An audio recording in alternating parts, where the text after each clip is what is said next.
Welcome back. What camera am I looking to? No camera is actually looking at me. I mean, where's my camera? Thank you. Camera A. Camera. There's my camera. Now I can do the J. intro. And guess what's going on the intro now? That's gonna. No, please don't embarrass me on the intro. Why would I embarrass you on the intro? I'm embarrassed using the whole podcast.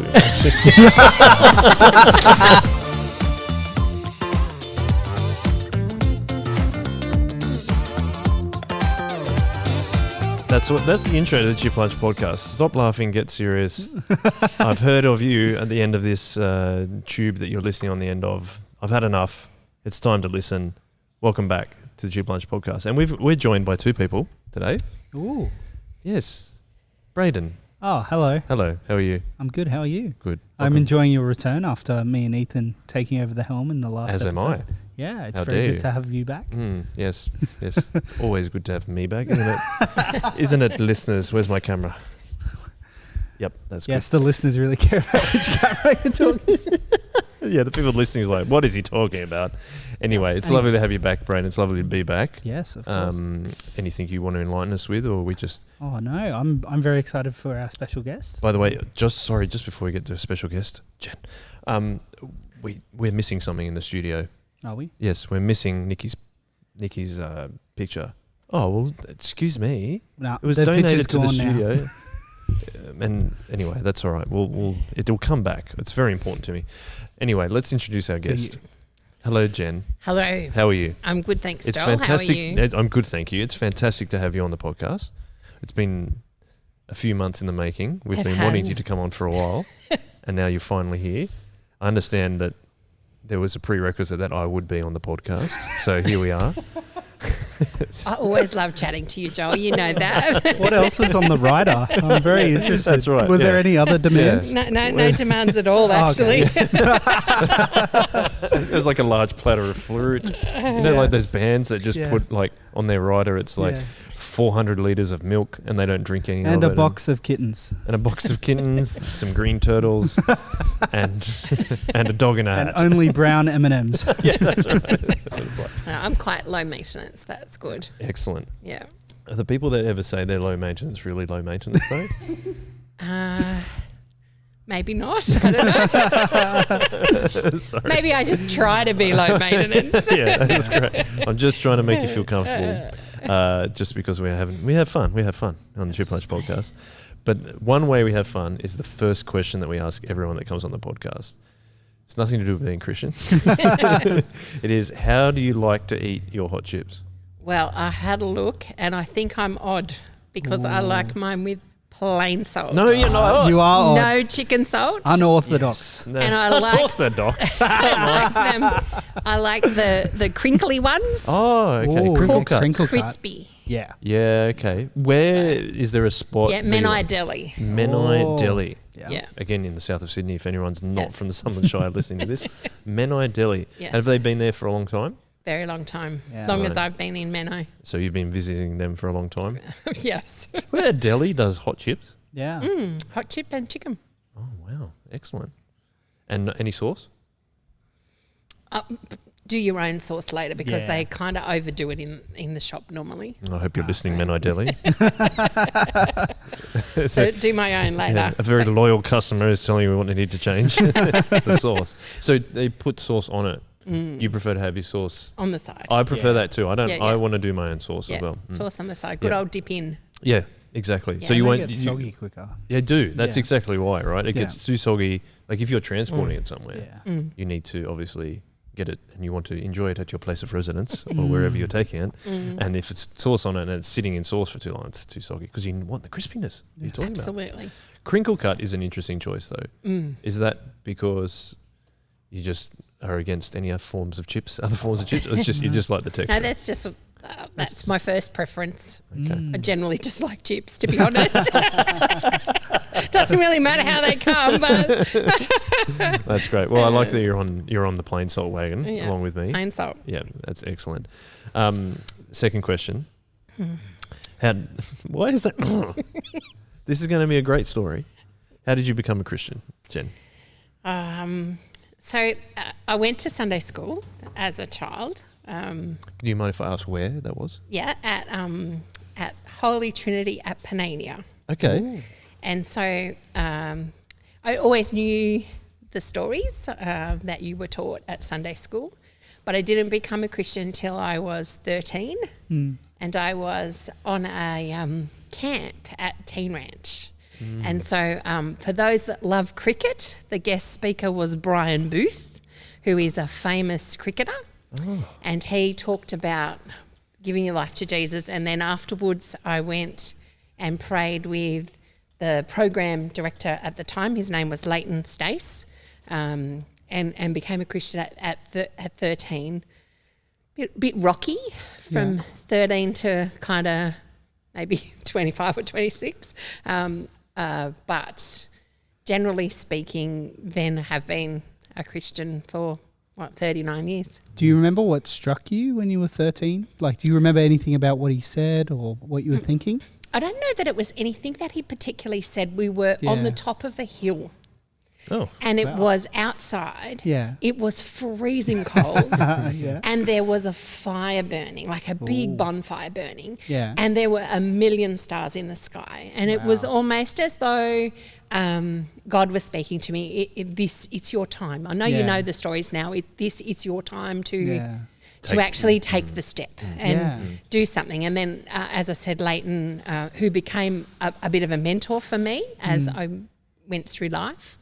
I had him in my life for the next 7 years, and he showed me what fearless kids ministry looked like, and taught me what a loving father was, because I actually didn't have one of my own. So he was a really important part of that early journey to God for me. And as I said, he went home a bit too early. In a very tragic accident, and it kind of shook me a little bit. As I said, there were sort of good and high and low times, but mostly speaking, I just love serving Jesus, and he does change everything, as we say here at Soulies, and he really did turn my life on its head from 13. Yeah, absolutely. Do you mind if I ask you about that family situation? Did your parents go to church? Because you said you were going to church. My mum went to church on a Sunday, but my dad was an alcoholic, and so he left when I was only just about 11. Okay. So he wasn't in my life. Yep. And for most of the time that he was, the pleasant memories are Sunday school. I loved Sunday school. The rest of the time there was lots of things that weren't fabulous, and so really just focusing on learning at Sunday school was my time out. Yeah, and so I loved that about each week. Yeah, and so it just kind of coming to Jesus was a bit of a journey. Yeah, in that Bible described God as a loving father. Well, I didn't know what one of those was. Yeah, so it kind of took a while to actually get my head around what does a loving father look like. And then people like Leighton showed me that. And a friend from Menai of mine, David Gaskell, who's kind of gone in and supported my girls as they've grown up in like a grandfather capacity, showed me what a loving father was like as well. So God's been so good to bless me with other people, to role model the things I missed in my own life. But my dad was not the nicest person. In the world. Well, thank you for telling us that, because it's also something hard to talk about. So I can understand that if it's a difficult situation to be in for anyone, let alone someone your age, like around that age of 10, 11, 12, 13. So I can understand why someone like your friend Leighton was very important in your life. That makes a lot of sense. At that point, from around the time that you became a Christian, what do you think changed for you? I think for me, so what I didn't cover was that I was adopted from about, Mum got me when I was 4 weeks old. Wow. Okay. And I spent my first 3 weeks in a hospital room with the nurses just looking after me. So I had no real contact during those first 4 weeks. And years later, I got a medical file to get some information, and it basically talked about a restless, crying baby. And so I was loud, even as a baby, something that hasn't changed. But just in terms of being adopted, I think once I became a Christian, I was adopted by Christ. Yeah. And so in my mind, that I know the hairs on your head and we knew you in the womb, and all of those things all of a sudden changed my whole identity. So instead of being, whoopsie, the mistake someone made at a party, I became chosen and fashioned and adopted by God. And that was a big deal for my identity. I mean, I had shaky times as a teenager, like most of us do, when your identity is being questioned anyway. Absolutely. Which you were probably doing from quite an early age anyway, because of that situation. Yeah. When I was a child, I loved being adopted. I used to say I was chosen. So it was only once I got a little bit older that it kind of played with my identity a little bit. But I really do believe it's part of the journey that God was taking me on, so that I could get a true sense of who I was under Jesus, because that allows you to be everything that God wants you to be, and to make sure that when you make choices and decisions that you point people to Him. And so really your identity becomes fashioned and formed in God's image. And so that was a really big penny dropping for me. Yeah. So you said you became a Christian when you were 13-ish. Yeah. That's around about high school, where lots of things are going on. Did you enjoy high school? Did you have fun? I did. Yeah? I did love high school. I feel like you're a pretty social person. I was a social person, but I'm fairly black and white with things. Is that why you're wearing it today? Maybe. Maybe. But no, I was, so I actually arrived at high school, and I struggled a little bit academically to start with, and I went from a public school into a private school. My mum worked 3 jobs to send me through a private school. Yeah. And she wanted me to have the best opportunity and education that I could. Can I ask what school? Yes, so I was at Dane Bank. Okay. Yeah. Did you wear the funny hat? I did wear a funny hat. We were known as the Green Frogs. Oh, really? I was still watermelon school was now it's watermelon, but we didn't used to have any pink in the uniform. When I was there, it's just green and white. Right, okay. Oh. Yeah, so I started in year 7. I struggled a little bit, but then I kind of got into the rhythm of the Christian group at school. Oh, yeah. And that was fantastic. And shout out to Miss Marsh, who I know listens to the podcast. She was my science teacher and ran the Christian group. Thank you, Miss Marsh. And she was really solid in terms of getting me involved in the Christian group. And then I grew through that, did lots of leadership stuff through school. Went to LIT equivalent back in the day. It was called something different, but the same kind of program. Yeah. And then went on to actually be honoured as the captain of Dane Bank. So that was a real privilege for me, and very also big honour. Rewarding for your mum that she'd work so hard. And super rewarding for mum.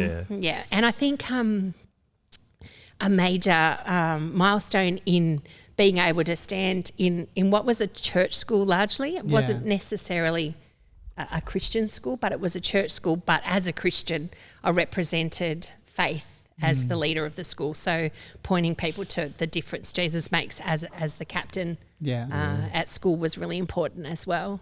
Yeah, I mean, just thinking about Christian captains is like, so my wife and as someone that we know, Michael Greaves, they were captain of my school. Yeah. Aurelia? We've had a few school captain. Yeah. And I feel like there's an influence of, who are you pointing at, your daughter? No. Oh. Which one? Oh, Ethan. Ethan was a vice captain. Oh, he's not captain. But I think it's interesting that it seems to happen quite a bit. So just arcing up a bit. Oh yeah, what's your problem? There's nothing wrong with my vice captaincy. And this is coming from a prefect. Come on. Just, you got to remember. Right. Yeah, that's true. You got to remember. School captain of primary school. Does that mean anything? No, it doesn't. That's not surprising. You were school captain of primary school. But I was not a prefect originally. I was not elected as prefect. Someone who became a prefect got caught dealing marijuana at school and was expelled or had left the school or something, and then I got promoted to be a prefect. So I was called the defect because I was a default prefect. So the reason I was actually talking about school captain stuff is that God seems to do this. I've observed it in the areas, where I live, is that God often puts school captains or Christian school captains in places. And I think it's also because of the way that people feel it is important to lead and to try and the social good that God inspires us to do through his love through Jesus. I think it's quite an interesting pattern to notice. So all I'm going to say is congratulations on being school captain. Thank you. Did it earn you any certain privileges of being a school captain? Did you get anything special? No, not particularly. I ran the Christian group at school too, though. So cool. That was probably my biggest privilege. And I know that there are like members of our church now that were in that group. So it's kind of nice to catch up and to see and hear them remember that group and the difference that group made, which was great. That's lovely. That period of high school, as Brayden brought up before, you also said that you felt like your relationship with God was a little bit rocky sometimes. Can you tell us the good parts about it and maybe the bits that you thought were a bit rocky? Yeah. So the good parts came mostly through my involvement with the church, through youth group. Which church was that, sorry? At the time I was at Gymea Baptist Church. Oh, okay. Yes, I went to a group called In-Betweeners, which was a youth group there. Yeah. But I did move. I have to, a bit of a confession here. I did move around a little bit because I went to an all-girls school, so I was a little bit boy crazy. So we did move youth groups for boys at times, which is not a good thing. You wouldn't recommend? Admit, I wouldn't recommend. But it did happen. Not my finest moment, let's just say. That's okay. But it's exercising humility to admit that you may have not done the right thing. Correct. Yes. But the highlights were most of the leadership roles. So I started teaching Sunday school at 15. Yeah. And I've done it pretty much most of my adult life. Yeah. Wow. And I did a lot of youth work, which I love doing. Probably started doing that around 17 or 18 and loved every second of being a youth group leader. But I think that the highlights are those times when you felt God was really close. And the lowlights were the times when I let identity kind of take over. So 15, I was I had a bit of a issue with identity around that time, and I really struggled with who I was. Yeah, I think that's being 15. Yeah. Kind of comes with that. I think so. Yeah. And I kind of questioned that whole adoption identity thing. Yeah. I say the pastor at the time was amazing and just a bit of a chat and put some people in my life to pray with. And so God's kind of always been at those low times. So, you know, that poem, it's a bit of a cliche one, but that poem, it's then that I carried you. Like I've really felt that in my life at those times where I've hit a bit of a crossroads and you kind of doubt who you are and doubt what you're doing and you doubt your identity. God's kind of pick you up and come on, Jen, you're mine and let's keep moving. That's been really helpful. You mentioned going into then leading Sunday school, and you mentioned earlier that Sunday school was something you really, really looked forward to as a kid. Was there anything you brought to being a Sunday school leader that was informed by like really, really enjoying it as a kid? I think, obviously Mrs. Kirby is not here anymore. She's passed away and she's home with Jesus. Yeah. But she was phenomenal. Yeah. She was an older lady who taught my Sunday school, and she was just that godly person that you looked to and you saw Jesus in her actions I wanted to be that, basically. That was my drive, was to be that person for the kids that were in my life. To want to be a listening ear, to look at children and see them the way Jesus sees them, to see what's special about each of the ones that he made. And so a shout out to Kids Ministry. I know there's some vacancies if you're interested. Come and talk to me. Because it's that childlike faith that I love so much. And that's what I love about Sunday school. It's what I love about teaching kids about Jesus, pretty much. Absolutely. I really like listening to you, Jen. That's all. So then if we're coming out of high school, you are coming out of high school. Yeah. We weren't at high school together. No. What? Dane bag. I wasn't a Dane bag, that's for sure. There you go. Now that we've got that out of the way. I didn't know that. What was your plan next in terms of because you got to start thinking about your career and all that kind of stuff? Did you have thoughts about that, and then how that being a Christian impacted those thoughts? I think I was still trying in a way. I've struggled with trying to prove to the world I had a place. Do you know what I mean? I've struggled at any of the low times, like, oh, look, the adopted daughter of an alcoholic can be successul. Do you know what I mean? So I did struggle a little bit at times with that. So I actually just went into the same career my brother did. And which was what? An accountant, a very boring auditor. And I can still remember it was only about 12 months down the track, and I did those old-fashioned appraisals that are now not contemporary HR practice, but the appraisal process where you would sit with your boss, and he said to me, Jen, you're really not supposed to make friends with the clients. He said, you're the auditor. And so I think that that kind of directed me more towards a people-based role, and I did a double degree. So I finished accounting. I can still do your tax. Right. But I moved into employment relations. So I'm very much now in HR, and I love people. I love being able to teach other people how to manage and be nice to their people, basically. So I do a bit of that in my work. You did. So you did go to uni. I do you remember? We like to concentrate a little bit on this time because it's like when you're midway through high school and you're trying to find your identity. I think a lot of people experience interesting times around that. I think it's also when you're then given that first big taste of freedom, you're out of school, you have more time on your hands, you're at uni. I think that can also be a big time for your faith and what you're doing. Did you find that a difficult time, or some people just find it a freeing time where they have more time to do more things, or how did you find that? I don't know, double degree. Did you have much time? I didn't really love uni. I did most of my degree part-time and worked, actually. I just needed the money. And that was also more common earlier on, wasn't it? It's like you would do part-time work and also go to uni, right? But my big thing still has always been that whole strive to be very good at whatever you do. And so very much later in life, learning that whole dependence upon God. I actually don't want to look good and be successful and be all together myself. Do you know what I mean? There's some realness in vulnerability and in being able to say, you know what, it doesn't matter if I can't do this right.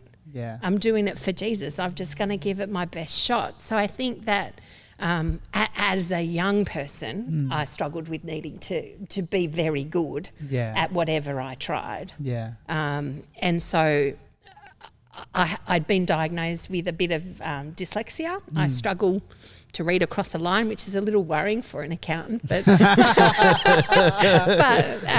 can't read that P&L very well. No, that's right. But I did get some support and really good mechanisms that helped deal with that. But that made uni reading quite hard. There was lots and lots and lots of reading. Especially in accounting, right? Yeah. And so the HR was much more my cup of tea. It was much more, I was much more able to find my way in that particular approach. But But yeah, no, I didn't join the Christian groups at uni. Yeah. I was there as little as I possibly could because I actually didn't really love it. Yeah. And because I was very black and white, the whole, oh my goodness, look what other people do side of uni was a very eye-opening exercise for me. Okay. A bit sheltered, I guess, in a sense. That's actually like, I remember when we were talking to Amy on a previous episode, it was a Christian school up until year 6, and then she went into high school where it was not a Christian school, and she's like, oh, people live a little bit differently. Yes. Was that kind of similar, but obviously at an older age? Yeah, I think so. Yeah. And also around 18, the adoption laws changed. And so your birth mother or father could contact you now under released laws. So that as wasn't first year allowed, uni. that wasn't allowed before. It was all closed until then. It was no information, very little. Even if, for example, the child wants to request that information? You can request it, and only if they're on a contact register could you get it. So I didn't want it at that time. Yep, okay. At 18, the laws changed. I was in the middle of my uni exams. Yeah. And I was about to go then off onto a camp. So I'm like, I don't have time to put a caveat. You could caveat your details. I don't have time to do that. I'll do it when I'm finished. They're not likely to go the first day that the rules changed put it down. Yeah. Like I would have done it. And the caveat was to make sure that information couldn't be found if you chose so? Correct. To do that? Okay. Yeah. So my details had gone before I put the caveat down. Oh, wow. And so a letter arrived at 18 and a half out of the blue, first year uni, trying to find my way. Yeah. And that whole identity stuff was back on the table again. It would be too. Yeah. And so I wasn't not a proud time for me. I wasn't particularly gracious about the contact initially. Yeah. And it wasn't until years later, once I had children, that letter came to the fore, and contact was made, and very helpful, and something that helped a lot in terms of settling those some of those unresolved identity things. Yeah. Was that your mum or your dad? My birth mum. Your mum. Yeah. Mm-hmm. I've never been in such a situation, but I can imagine how, like you've spoken about it, like striving to do really good at something, and I wonder, and like you tell me if I'm wrong about this, but having such a chaotic family life growing up, you were striving hard so you could control the situation. You didn't have to experience that again. For that's just a thought. Sorry, I'm not telling you that's how it was. Yeah. But then like you get to 18, and then you get that time where someone now removes the ability. I'm going to put the caveat on, and then they've already removed the ability for you to be able to actually have a choice and control in that situation. Like I can totally understand why that came up for you again. Sorry. I think control's a good word because I like to solve problems. I like to think myself as someone that can fix things up and solve other people's problems and help do things. So I guess as a problem solver, you like to have control. And I think that when we point to Jesus, we need to give up that control. So part of that whole identity thing is learning to be comfortable in who you are and point to Jesus all the time insofar as you can't have control if you're giving that to him. You know what I mean? You've got to sort of, okay, please help me to help someone solve their problems rather than, oh, look, I can fix it for you. That's an unhelpful, as helpful as you think it might be. Yeah. And I think that at 20, that was particularly unhelpful because I went and decided I was going to take a year off and work for Sydney City Mission. Okay. Oh, wow. And I was going to work with the teenagers and young adults that struggled to get a job and do my HR back to front kind of thing. Help get your resume ready, help coach you for an interview, help get you a start in life. And I loved the job, but I tried to problem solve every single client that came in the door. And I was doing that in my own strength a little bit, and that was unhelpful. So after about a year, I burnt out. And so that's not what Jesus wanted. Yeah. I needed to learn to find a place where I could do ministry and serve in his strength and not my own. And I think that's something that lots of young people struggle with, learning to find the place where you do ministry and you do Jesus in his strength and not your own. Yeah, absolutely. Yeah, I totally agree with that. I love your self-awareness too, like to talk about that stuff. So thank you. So, okay, so that was around 1820. 1820, yep. So Sydney City Mission, you stopped after a year? Yeah, 21. I was there from 21 till 22. Right. As a HR person, and you said, I think I burnt out at that time. For people listening, what are some signs of burnout that that you have experienced yourself? So I think anxiousness is one of those, particularly if you start to not enjoy serving what you're doing. Like we should really get so much joy from serving and doing things. And when it starts to become tedious and anxious and you're thinking through things too much, then that's one of the signs. I think that glory is a really big one to be aware of. We need to be bringing glory to Jesus and not glory to, oh, look at me, look how much I'm doing, and oh gosh, I'm singing out the front and I'm doing this and I'm doing that, and you lose sight sometimes of what you're there for. And who you're there to serve. Yeah, exactly. And so that burnout side of things, where you start to look at what's your motivation, and is your motivation still embedded in Jesus, and making sure that what you're doing reflects all those qualities of love and patience and joy and kindness and gentleness and self-control, and those qualities in how you relate to other people. And when you start to not see those fruits, it could be a sign that burnout could be starting to happen. And that happened for you when you were working at Sydney City Mission? I think so. Yeah. At the end, Tim and I was first 12 months of marriage at that time as well. So we were married at 22 to 23. So that first 12 months, and at the end of the 12 months, Tim and I decided that it wasn't the right job for me. Yeah. I still did lots of other ministry. I used to run a youth group that we loved. They would regularly empty my fridge at Bible study each week. And Tim and I were the Bible study leaders of the young adults group then that was connected into Mulpera Uni. So we were at East Hills Church. We were on an offshoot from Holy Trinity at Panania. And so we started a night service at that church, and we had the young adults group at our house. And then I did Friday night youth group leading. So we had a group of youth that weren't church kids. So evangelism for those kids was fantastic. Some of them would come and you weren't quite sure what the smell was, but Jeez. Wow.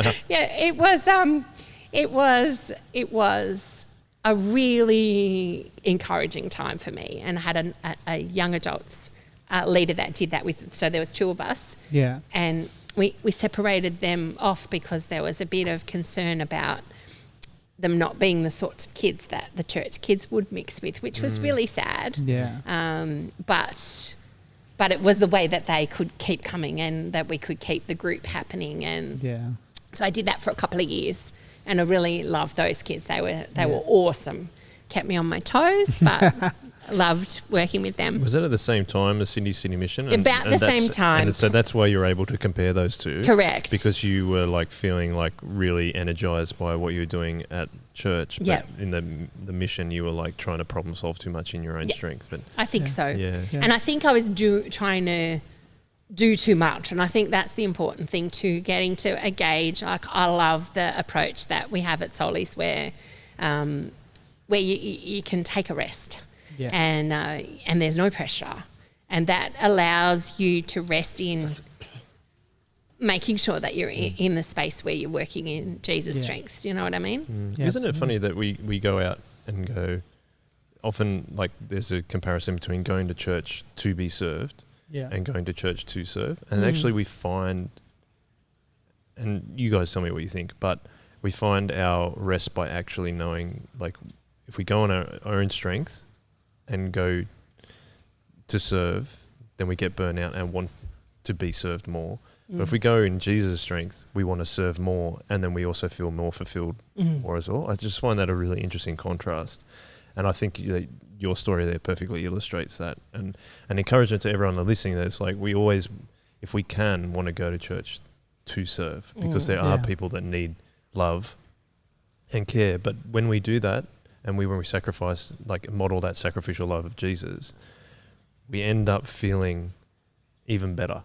I think we do. Like, tell me if you guys tell me if you think I'm going down the wrong path, but I feel like that's the case. What do you reckon? Yeah, I definitely think if you're going there, it's crazy how sometimes when you're going there, you're rocking up and maybe you're feeling flat and you're just feeling really low.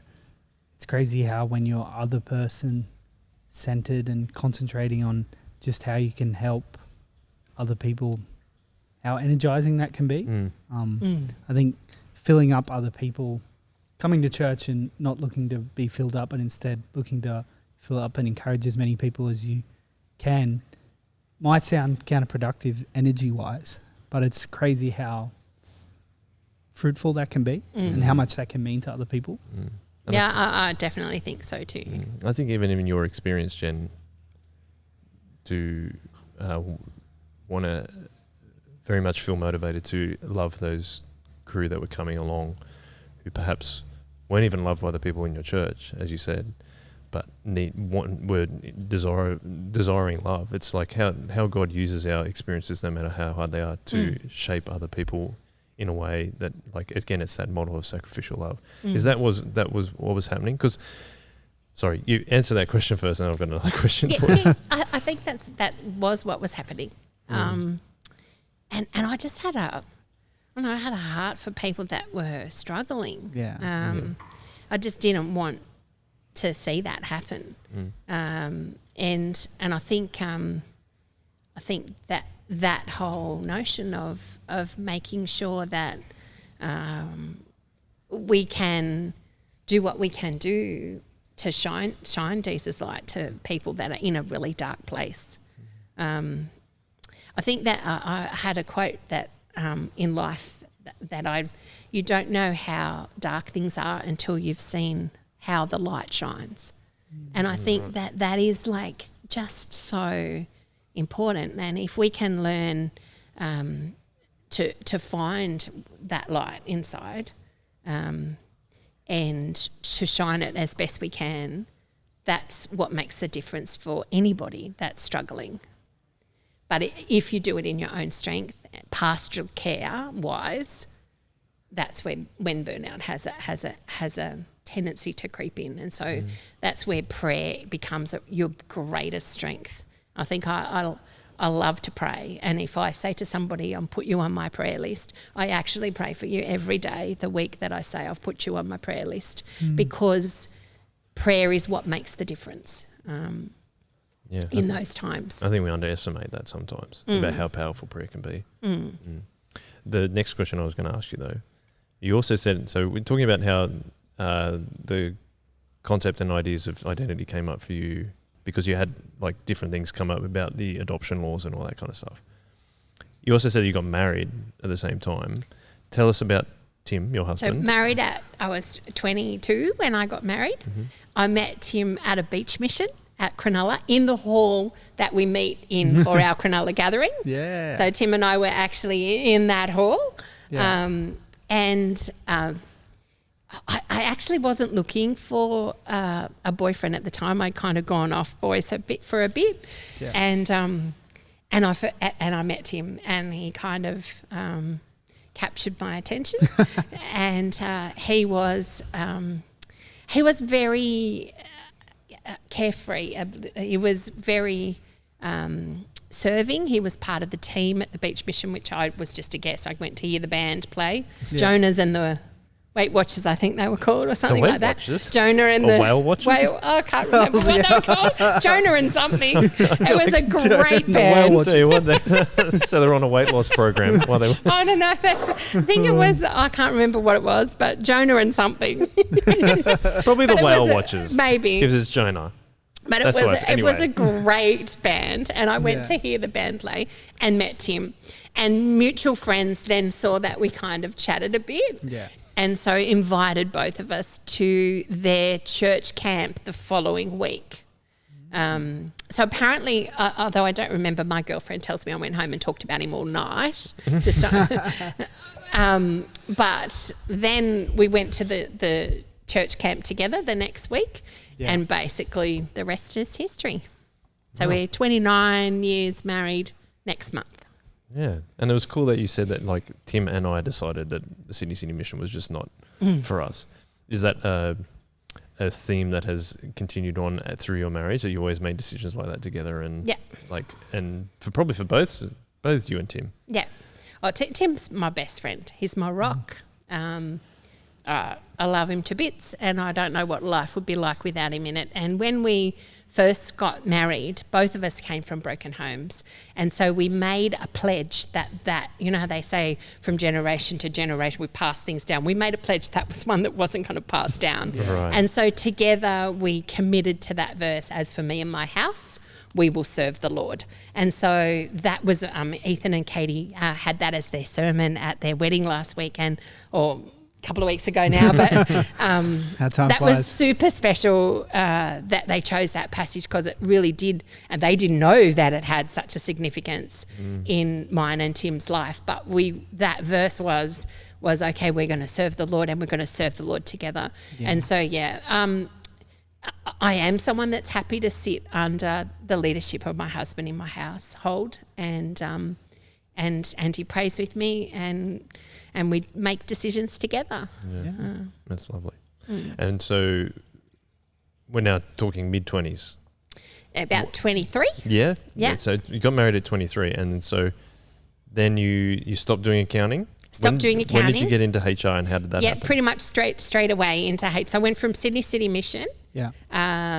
It was getting to the point of burnout. One of my clients at Sydney City Mission offered me a job.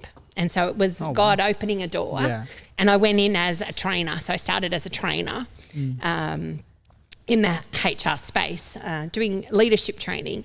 And so I ran a program called the Challenge of Work. It was a high school program. Yeah. And I used to go into high schools and talk about what work was like. And you do that right across New South Wales. It was the best job. I got to hang out with youth and chat about what work was like and do HR, but meet so many different sorts of people. And I really enjoyed that job. I was there for a few years. And then I was lucky again at the end of that. Another client offered me a job, and I was able to move, and I spent a bit of time in HR at Sutherland Council. I was there for around 7 or 8 years, and then moved into government after that, and I've been there for 22 years in the same place. I love it. I love what I do. So, how does being a Christian, like when you're working in full-time work or even part-time work or whatever, in your examples, I feel like being a Christian in HR might be slightly more accepted. Do you reckon that's right or not? Potentially. But I've always been part-time work, so I have to say from the time I had kids. Mm-hmm. So up until kids, work full-time.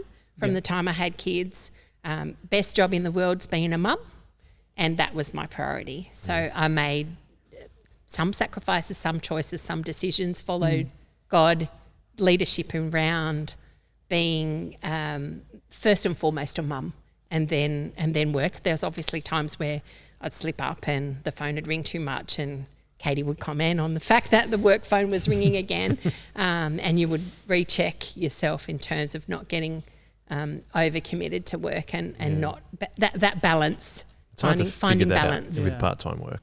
It is. So I've been part-time work, and I still am part-time now, and I stayed part-time despite various different opportunities coming up. I stayed part-time to enable me to do ministry and to have the space and the time and the energy to do kids ministry for as long as I can, pretty much. Yeah, absolutely.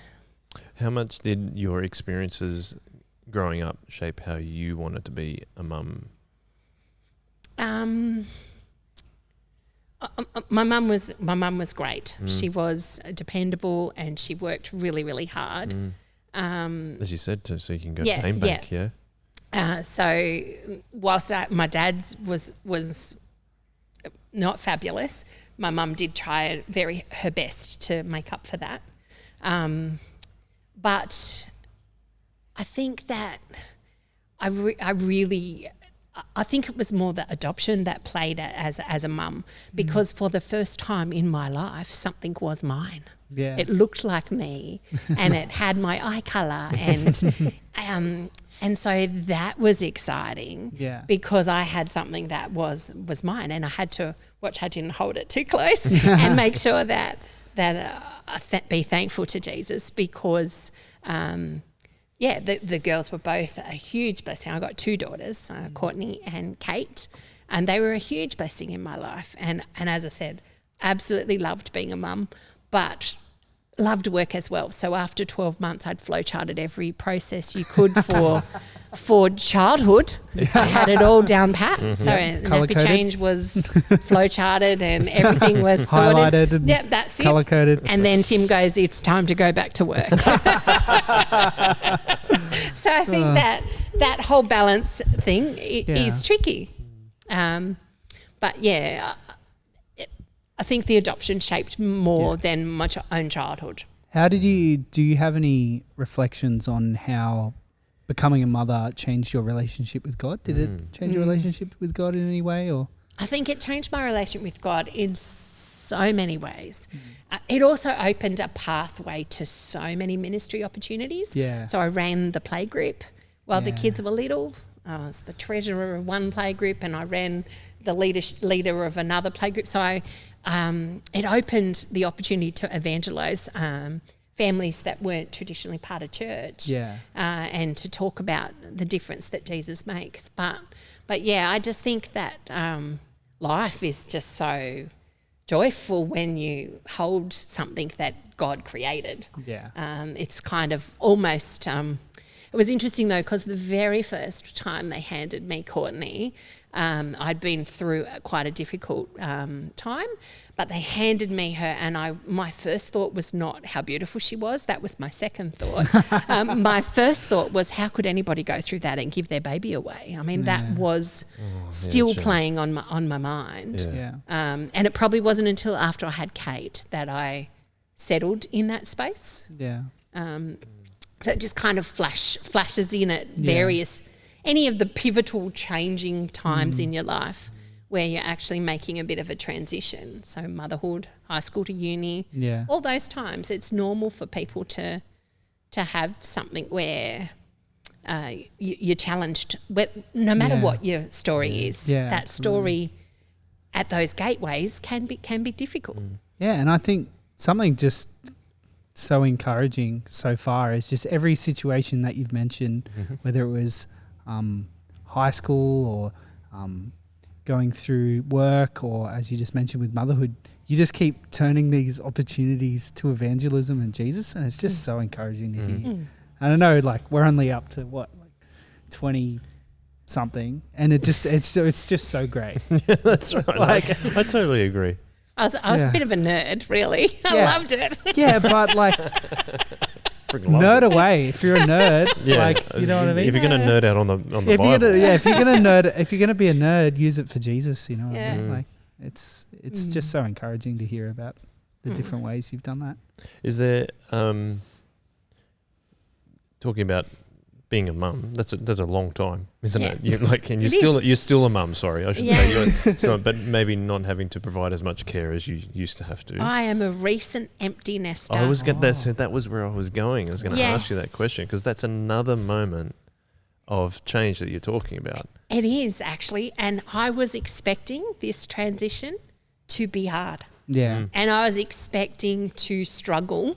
Also, your daughters both moved out very quickly. Both moved out and got married in 6 months of each other. Yeah. And I loved being a mum. So like you've got all that kind of happening. So I was expecting it to be difficult, but I stopped and thought, and both of them married God-loving men. Yeah. They're both so happy that you actually get to a point where you go, you know what, how on earth can I be upset or sad in a time when I should be rejoicing and looking at how that relationship will change so that I can be there and available, but give them the space to start their life and their family under God as they should. And so, yeah, I've coped better than I thought, Joel. It's been a really exciting, You had some time fun to time. prepare though. You had some time to get ready for this one. Had a bit of time. When you like have a baby straight up, you're like, oh my gosh, now I need to do heaps of stuff. yeah, that's true. That's true. And I think that in myself, I'm in a good place with Jesus, and that's really helped because you depend and you pray and you do the things that help you. Okay, what are we going to do now? How are we going to change it now? And I like Tim, which is helpful too. So I think yeah, it helps. that could be hard if you do. Yeah. It could be worse. So do you guys like go out and do like things you're like, oh, we can finally do this? We've always done that. We've always had date night. Date night is so important. We've always had date night. Brunch has been a thing that we've done while the kids were in high school. You can stay at home in the morning on your own. Tim and I would still go and have our coffee and our chat. So it's always been part of our marriage. It's what helps things stay strong and healthy. It's what helps keep you both on the same page. Yeah. You can talk about things when you're on your date nights that the kids aren't going to hear and listen. And so I think the biggest thing is making sure that you as parents parent on the same page. Yes, yeah. So you might not be on the same page. And so that time allows you to actually get onto the same page and present a united front, which is super important. Here's a question for you. So I'm in the middle of having three reasonably young children. Yeah. How do you make that work when you're in and I think it'd be interesting, the people that are in a similar age, similar stage to me, how do you keep making that happen, like date night and stuff like that, when you are in the throes of stress and school and all that kind of stuff with young children? What would be your recommendations?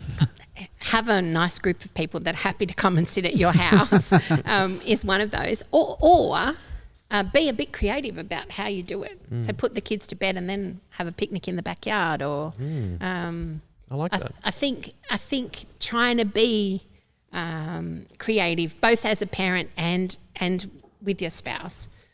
So did lots of creative things with the kids Bible verses in lunch boxes and things that actually bring home those true, important, solid values that you want to teach your kids that you just keep doing over and over. Yeah. So that message gets across. So sometimes I went over the top with some of those and got too creative. But I think, give us an example. Yeah. So Courtney's turning 18. Yeah. And I'm wanting to make a real positive impression and statement about her independence as a young adult. So I buy her an Elsa kite, present it to her at her 18th birthday to send her soaring into life as an adult and read the poem that I had when she was at preschool called The Kite. Probably a little bit overdone. And something that I reflected on afterwards maybe didn't go down as well as I would have liked.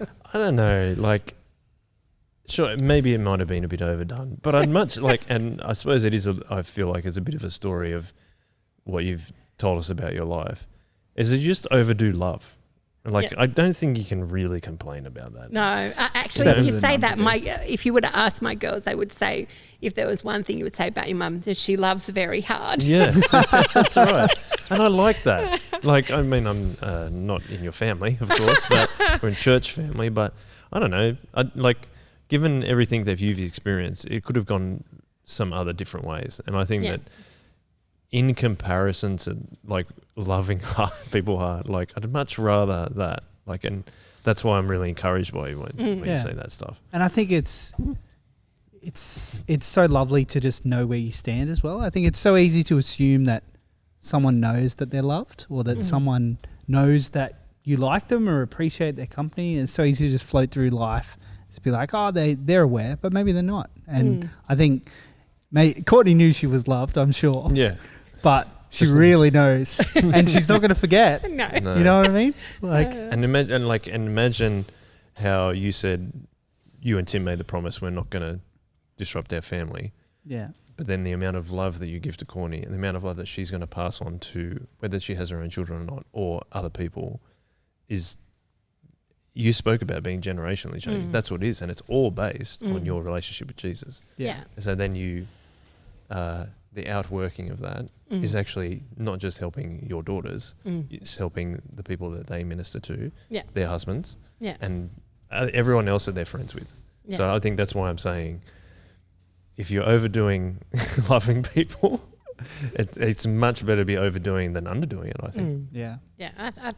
I think that also what I've learned as I've become more mature is you do those loving, kind things with less fuss and pointing to Jesus rather than pointing to Jen. And so that's changed as I've gotten more mature in my faith as well.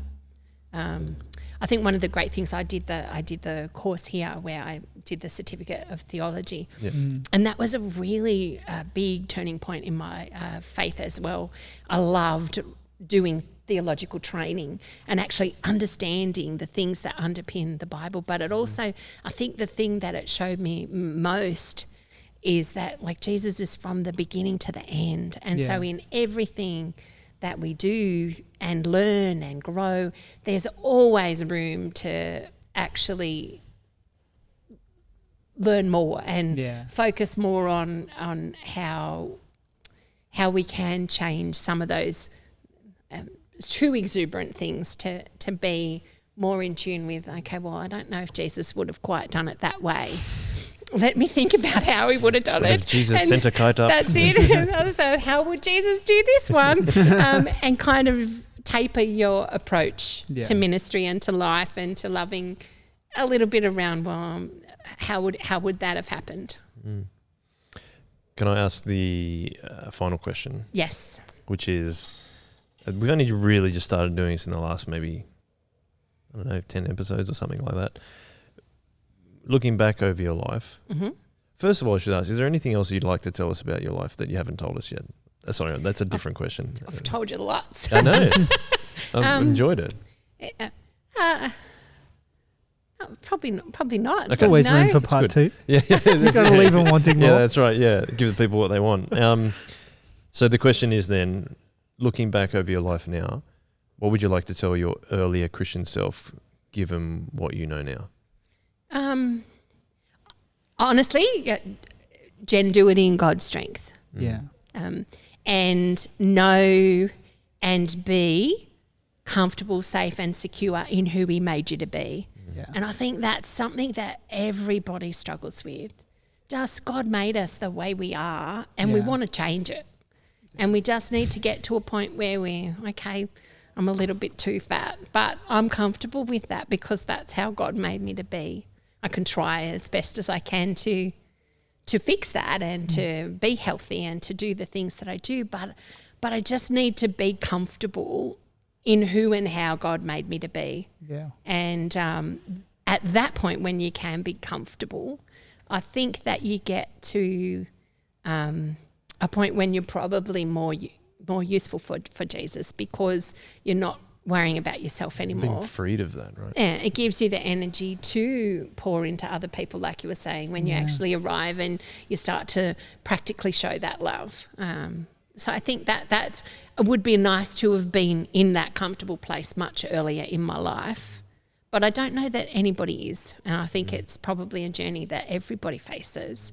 And as we say, that's like a bit of a roller coaster. It's up and down and at times you're soaring on eagle's wings and other times you're hiding in under them and the storm's coming and you want to shadow under the comfort of the wing.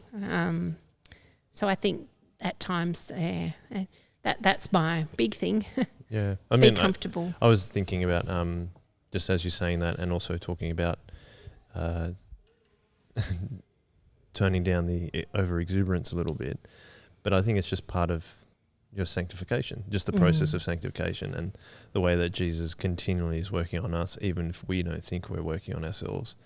He's using our experiences and the people that we meet, and like he's just like the way that God has the power over so many things, and you just like you don't even realize it, and he's just using all those situations to become more like him. And that's what I'm reminded of as we have done this episode, is that no matter how, like I think you've gone through some really trying circumstances, Jen, and it means a lot for you to share that with us. And I think that for people to hear this, I think it's really important to know that God is always using the situations that we're in to work for ourselves. Before we wrap it up, anything else you'd like to ask Jen, Brayden? Oh, I'd just like to say it's, again, like, yeah, we've covered some topics that aren't pleasant and aren't great, but at the same time, I think it's just so encouraging that when we look at so many things and so many things that you do now, Jen, it's easy to know what your intention is. Your intention is always to serve Jesus and love people. And love people. Yeah. I know that no matter what you're doing, it's because you love other people and it's because you love Jesus. I think that's just so encouraging. I think, Joel, just on your thing, I'm actually glad all those things happen now. Like when I look back through my life, that refiner's fire verse in the Bible is so true. God was making me to be able to do that now. Yeah. To have the empathy, to have the compassion, to be a listening ear. Like, I'm not sorry any of those things happened. Yeah. And I do think that, I think I told you beforehand that I wanted to have the testimony that was peaches and roses, basically.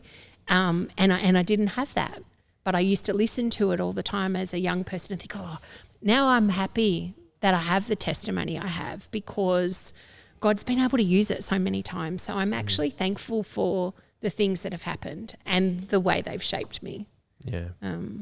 So I think it's an ideal way to end the podcast. Yeah. Thank you for having me. Thank you so much for being so willing to be so vulnerable and sharing all the things that have been happening in your life, but also the way that Jesus has changed it. So thank you so much. So one way. Yeah, thank you. Wow, you beat you to it. I'm not up to that yet. My Oh, goodness. sorry, Joel. Taking over. Joel won't be here next week. Yeah, move over, Joel. Yeah, people are always trying to take The my hosting podcast role. with Jen. In his own strength. Brayden, thanks for being on as well. No problem. That's all I was going to say. And the other thing I was going to say, it's time to wrap up the chips if they're actually here. And thank you, Jen. One way. One way.